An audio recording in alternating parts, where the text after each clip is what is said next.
दोस्तों नमस्कार। Nobel videos में आपका बहुत-बहुत स्वागत है।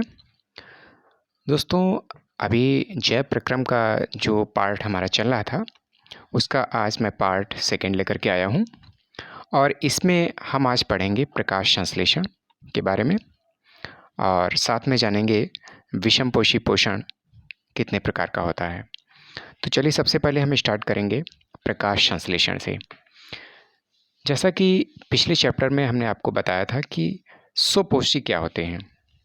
तो स्वपोषी जो कि अपना भोजन स्वयं बना सकते हैं, जैसे कि सभी हरे पौधे अपना भोजन बनाते हैं, स्वपोषी के अंतर्गत आते हैं।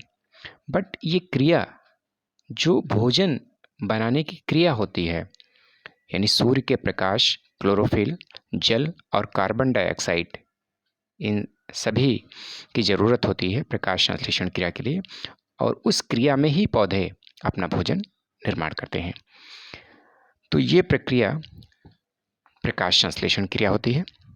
विज्ञान की भाषा में अगर हम देखें तो प्रकाश संश्लेषण क्या है? यह वह प्रक्रम है जिसमें स्वपोषी बाहर से लिए पदार्थों को ऊर्जा संचित रूप में परिवर्तित कर देता है। ये पदार्थ कार्बन डाइऑक्साइड तथा जल के रूप में लिए जाते हैं, जो सूर्य के प्रकाश तथा क्लोरोफिल की उपस्थिति में कार्बोहाइड्रेट में परिवर्तित किए जाते हैं। कार्बोहाइड्रेट यानी जो मंड के रूप में पौधे अपना भोजन तैयार करते हैं। ठीक है, तो इसका समीकरण भी आप देख लीजिए और आप जो नोट्स बना रहे हैं उस पर समीकरण ज़रूर आप लिखिएगा, क्योंकि परीक्षाओं में समीकरण अधिकांशतः लिखना बहुत अच्छे नंबर उसके ज़रिए से आपको मिल सकते हैं। तो इसका समीकरण है 6CO2 + 12H2 और क्या उपस्थित रहेगा? क्लोरोफिल और सूर्य का प्रकाश भी रहेगा और जो उत्पाद बनता है वो बनेगा C6H12O6। जी हाँ, ये ग्लूकोज यानी कार्बोहाइड्रेट का सूत्र है, प्लस 6O2 और 6H2O ये निर्मित होगा, यानी ऑक्सीजन गैस मुक्त होगी और जल बनेगा। तो ये प्रकाश संश्लेषण की क्रिया हुई। अब बात करते हैं कि प्रकाश संश्लेषण के लिए आवश्यक कच्ची सामग्री क्या होती है। अक्सर परीक्षाओं में जो है बोर्ड एग्जाम में ये कच्ची सामग्री भी 1 या 2 नंबर से पूछ ली जाती है कभी कभी, तो इसको भी आप विशेष तौर से ध्यान रखेंगे। और अधिकांशतः आप सभी लोगों को पता भी होगा कि प्रकाश संश्लेषण के लिए, जैसा कि प्रकाश नाम आ रहा है, तो इसमें प्रकाश की आवश्यकता होगी और वो होगी सूर्य के प्रकाश की आवश्यकता। दूसरा है हमारा क्लोरोफिल और तीसरा है कार्बन डाइऑक्साइड। अगला है स्थलीय पौधे अगला है आपका ये जल, जो कि स्थलीय पौधे जड़ों द्वारा मिट्टी से जल का अवशोषण करते हैं। ठीक है, तो ये हमारे 4 जो हैं आवश्यक कच्ची सामग्री है प्रकाश संश्लेषण क्रिया के लिए। अब बात करते हैं कि प्रकाश संश्लेषण के दौरान कौन कौन सी घटनाएं होती हैं। ठीक है, तो सबसे पहली क्रिया जो होगी, क्लोरोफिल द्वारा प्रकाश ऊर्जा को अवशोषित किया जाता है। यानी जो सूर्य का प्रकाश पौधे तक पड़ता है, वो जो पत्तियों में क्लोरोफिल नामक पदार्थ होता है, वो सूर्य के प्रकाश को अवशोषित करता है, अपने अंदर लेता है। दूसरा, प्रकाश ऊर्जा को रासायनिक ऊर्जा में रूपांतरित करना तथा जल अणुओं का हाइड्रोजन तथा ऑक्सीजन में अपघटन करते हैं। अपघटन का मतलब है तोड़ना। ठीक है, तो हाइड्रोजन और ऑक्सीजन में वो जल के अणुओं को तोड़ देते हैं। अगली जो घटना हो सकती है वो है कार्बन डाइऑक्साइड का कार्बोहाइड्रेट में अपचयन होता है। ठीक है, तो ये निम्नलिखित घटनाएं जो हैं प्रकाश संश्लेषण क्रिया के दौरान घटित होती हैं। अब बात करते हैं हम रंध्र की, यानी स्टोमेटा की। जैसा कि आप सभी लोग जानते हैं कि पत्तियों में बहुत छोटे छोटे रंध्र होते हैं। जैसे हमारी सेल्स, हमारी त्वचा में भी रंध्र होते हैं बहुत छोटे छोटे, ऐसे ही पत्तियों में भी बहुत सारे रंध्र होते हैं। किसी पत्ती में 5-10 भी हो सकती हैं, किसी में 100-500 भी हो सकती हैं और किसी में 1000 भी हो सकती हैं। और ये जो संख्या निर्भर करती है कि पौधे को कितनी आवश्यकता में कार्बन डाइऑक्साइड और जल वगैरह की आवश्यकता है। अपनी आवश्यकता के अनुसार वो रंध्र निर्धारित होते हैं। और अब बात करते हैं कि पत्ती की सतह पर जो सूक्ष्म रंध्र होते हैं, उन्हें ही हम स्टोमेटा या रंध्र के नाम से जानते हैं। ठीक है। तो रंध्र के प्रमुख कार्य कौन कौन से हैं? रंध्र का क्या कार्य होता है पत्तियों में, है ना? तो पहला कार्य है प्रकाश संश्लेषण के लिए गैसों का अधिकांश आदान प्रदान इन्हीं छिद्रों के द्वारा होता है। ठीक है, यानी कार्बन डाइऑक्साइड जो पौधे लेते हैं और ऑक्सीजन छोड़ते हैं, तो आदान प्रदान जो होगा वो इन्हीं रंध्रों के द्वारा ही संभव हो पाता है। दूसरा जो प्रमुख कार्य है वो है वाष्पोत्सर्जन प्रक्रिया में जल रंध्र द्वारा निकल जाता है। अब एक यहाँ पर टॉपिक आता है वाष्पोत्सर्जन। तो वाष्पोत्सर्जन भी आप आगे पढ़ेंगे और कुछ लोग जानते भी होंगे कि वाष्पोत्सर्जन प्रक्रिया क्या होती है। वास्तव में वाष्पोत्सर्जन क्रिया जो होती है वो पौधे जो प्रत्येक पौधे में जो पानी की मात्रा होती है, जो अधिकांश जल वो अवशोषित करते हैं, और इतना जल अवशोषित करने के बाद जो जल अधिक रूप में उनके पार्ट्स में चला जाता है, उसको वो बाहर वाष्पोत्सर्जन की क्रिया यानी वाष्प के रूप में बाहर पौधे को निकालते हैं। यही क्रिया वाष्पोत्सर्जन कहलाती है। जैसे कि हम लोग हैं, एक उदाहरण के तौर पे हम समझें कि हम लोग जो पानी पीते हैं, है ना, तो अभी मैं 1 गिलास पानी पीऊँ, 2 गिलास, 3 गिलास, हर घंटे 2 घंटे पे या आधा घंटे पे पानी पीता रहता हूँ, वो पानी एब्जॉर्ब होता है, हमारे शरीर में एब्जॉर्ब होता रहता है। बट जितनी हमारे शरीर को आवश्यकता होगी उतना ही पानी हमारे शरीर में एब्जॉर्ब होगा, ठीक है, और अतिरिक्त मात्रा में जो जल पहुँचेगा वो अतिरिक्त जल जो है वो हम पसीने के रूप में बाहर निकाल देते हैं या मूत्र के रूप में उसको हम बाहर निकालते रहते हैं। ठीक है, तो सेम प्रक्रिया इसी तरह से पौधों में भी होती है, उसको हम बोलते हैं वाष्पोत्सर्जन। ठीक है, यानी अधिक मात्रा में जो पानी अवशोषित कर लेते हैं वो अतिरिक्त जो शेष बचता है पौधों में वो वाष्पोत्सर्जन की क्रिया के द्वारा निकलता रहता है। अच्छा, ये वाष्पोत्सर्जन की दर जो है ये जब सूर्य का प्रकाश तेज होगा यानी धूप अच्छी होगी तब पौधे वाष्पोत्सर्जन की क्रिया भी बहुत तेजी से करते हैं, है ना, और जब नमी होगी वातावरण में तो वाष्पोत्सर्जन की क्रिया भी धीमी ही होगी। ठीक है, तो ये वाष्पोत्सर्जन के को मैंने थोड़ा सा यहाँ पे समझा दिया आपको। तो अब आप देख रहे होंगे चित्र जो बना हुआ है, चित्र को मैं थोड़ा जूम करके दिखा देता हूँ। यहाँ पे देखिए लिखा हुआ है रंध्र और इसके बाद देखिए द्वार कोशिकाएं लिखा हुआ है। ये द्वार कोशिकाएं होती हैं। जब ये द्वार कोशिकाएं शिथिल अवस्था में होती हैं यानी सिकुड़ जाती हैं तो क्या होता है, द्वार बंद हो जाते हैं। और जब ये द्वार कोशिकाएं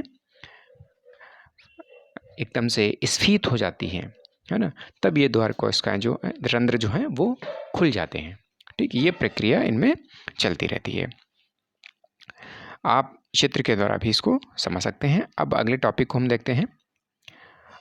अगला टॉपिक यहाँ पे हम बात करेंगे, ये तो हुआ हमारा स्वपोषी और प्रकाश संश्लेषण क्रिया को मैंने आपको क्लियर कर दिया। अब बात करते हैं विषमपोषी पोषण की। दूसरा जो मैंने पार्ट बताया था पोषण के आधार पर वर्गीकरण स्वपोषी और विषमपोषी में बांटे हैं। और विषमपोषी में क्या बात करें, यहाँ पर विषमपोषी पोषण जो है हम 3 प्रकार से उसको डिवाइड कर सकते हैं। एक तो प्राणी संपोषण जिसको कि हम इंग्लिश में होलोजोइक भी बोल सकते हैं, और मृतजीवी पोषण होता है स्पैरोफाइटिक, और परजीवी पोषण होता है पैरासिटिक। तो सबसे पहले बात करेंगे प्राणी संपोषण की। प्राणी संपोषण, इसमें जीव संपूर्ण भोज्य पदार्थ का अंतर्ग्रहण करते हैं तथा उनका पाचन शरीर के अंदर होता है। आप एक बार लाइन को मैं पढ़ के बता रहा हूँ, स्पष्ट हो जाएगा।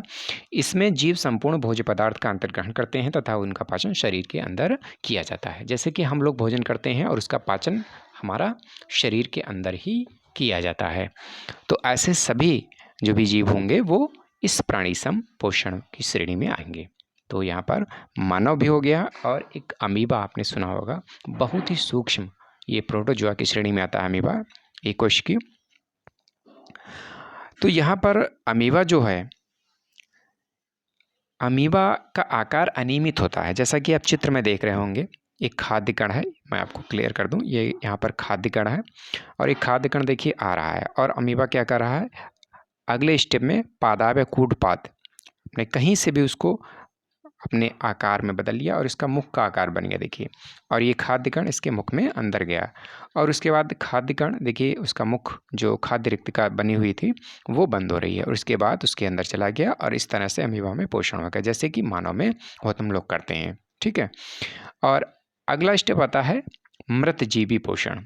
मृतजीवी पोषण, जैसा कि नाम से आपको क्लियर हो रहा है, मृत जीव के द्वारा जो पोषण जो भी करते हैं वो मृतजीवी पोषण के अंतर्गत आएंगे।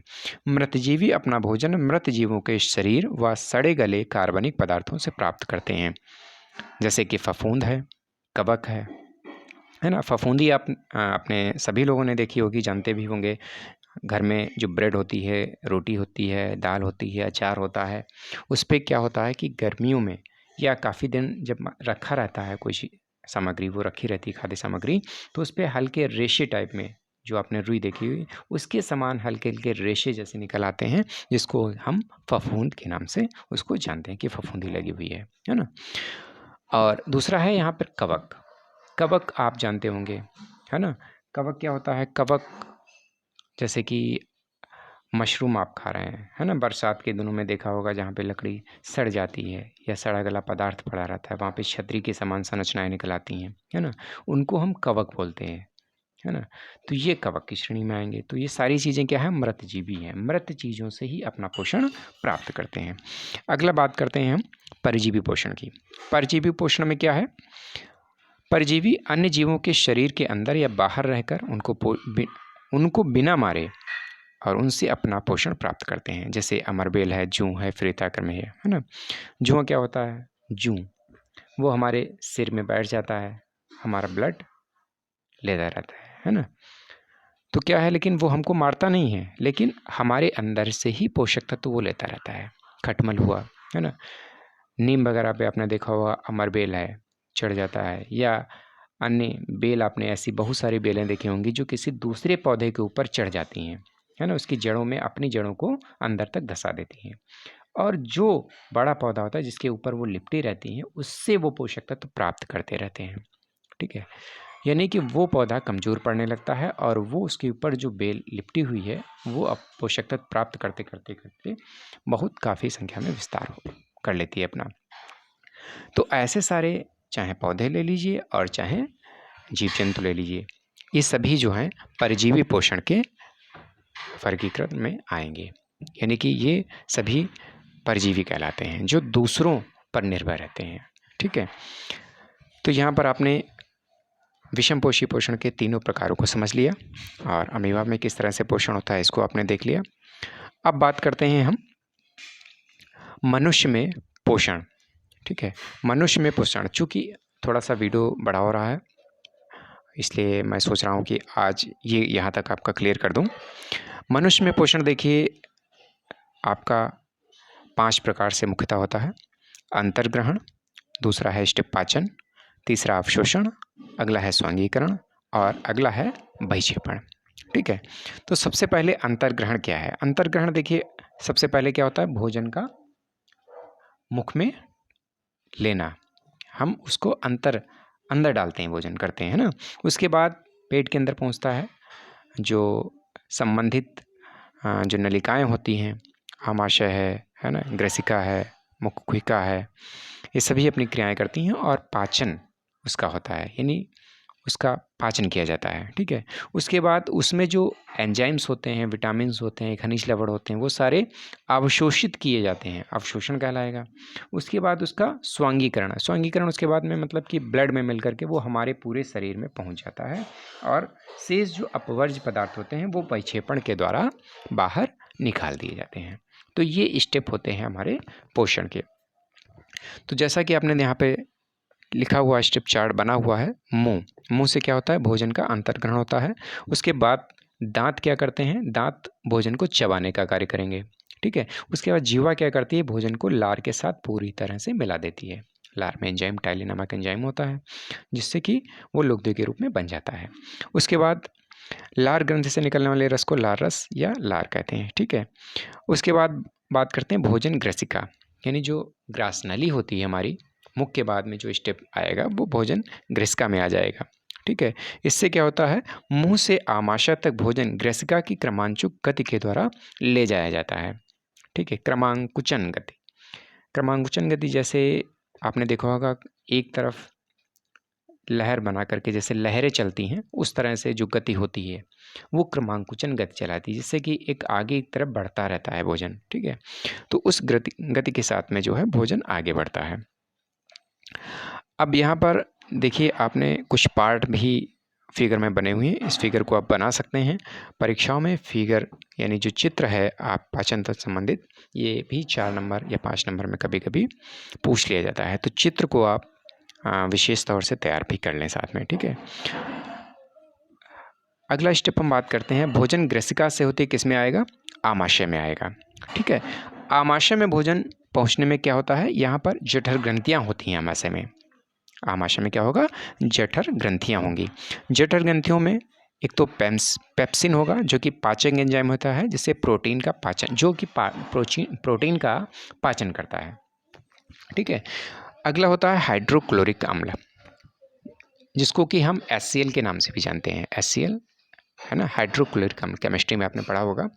तो ये क्या करता है, ये जो हमारा शरीर में भोजन होता है इसको अम्लीय माध्यम में बनाता है। ठीक है। जिससे कि भोजन आसानी से पच जाता है, पचने में सहायता करता है। जिस किसी के आमाशय में ये हाइड्रोक्लोरिक अम्ल जो है, HCl अम्ल जो है वो नहीं बनेगा या कम बन रहा है, तो उसके शरीर में भोजन पचने में कठिनाई होगी, उसका भोजन पचेगा नहीं, सड़ेगा। ठीक है। और अगला होता है श्लेष्मा, जो कि आमाशय के आंतरिक स्तर की अम्ल से रक्षा करता है। यानी HCl बहुत अधिक बनने लगा है अगर किसी के शरीर में, सपोज करें, तो ये श्लेष्मा जो होती है वो उसकी आंतरिक लेयर की रक्षा करती है उस अम्ल से। ठीक है। तो ये सभी का कार्य एक साथ में यहाँ पर तैयार है। इसको आप नोट्स के रूप में भी नोट्स करते रहिएगा। आमाशय के बाद क्या होता है, भोजन क्षुद्रांत में आता है, जिसको हम छोटी आंत कह सकते हैं, कहा जाता है। ठीक है।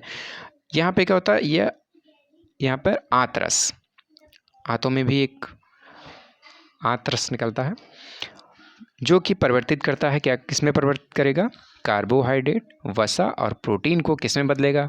कार्बोहाइड्रेट जो बदला जाएगा वो ग्लूकोज में बदल दिया जाता है, वसा को वसा अम्ल या क्रिस्टलार में बदल दिया जाएगा, और प्रोटीन को किस में बदल देगा, वो अमीनो अम्ल में। यहीं पे सारी चीज़ें बदल करके कन्वर्ट होकर के ब्लड के साथ में मिल करके हमारे पूरे शरीर में पोषण के रूप में पहुंच जाती हैं, यानी पाचन कर लिया जाता है, अवशोषित हो जाता है पूरा। ठीक है। यकृत तथा अग्नाशय से श्रावण प्राप्त करती हैं। ठीक है। यकृत क्या करता है, पित्तरस का निर्माण करता है, पित्त लवण बनते हैं। ठीक है।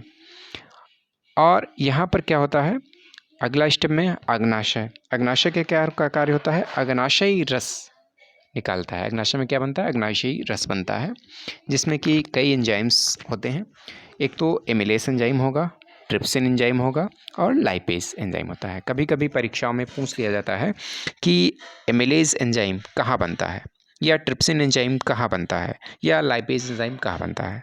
ऑप्शन दे दिए गए, तो ऑप्शन में आपको ऑब्जेक्टिव टाइप में भी पूछा जा सकता है, 1 या 2 नंबर में भी पूछा जा सकता है। तो अग्नाशय ये किस में बनते हैं, अग्नाशय में बनते हैं। ठीक है। तो इस तरह से आप क्वेश्चन और आंसर की तरह से भी इनको तैयार करते चलिए। ठीक है। अब बात करते हैं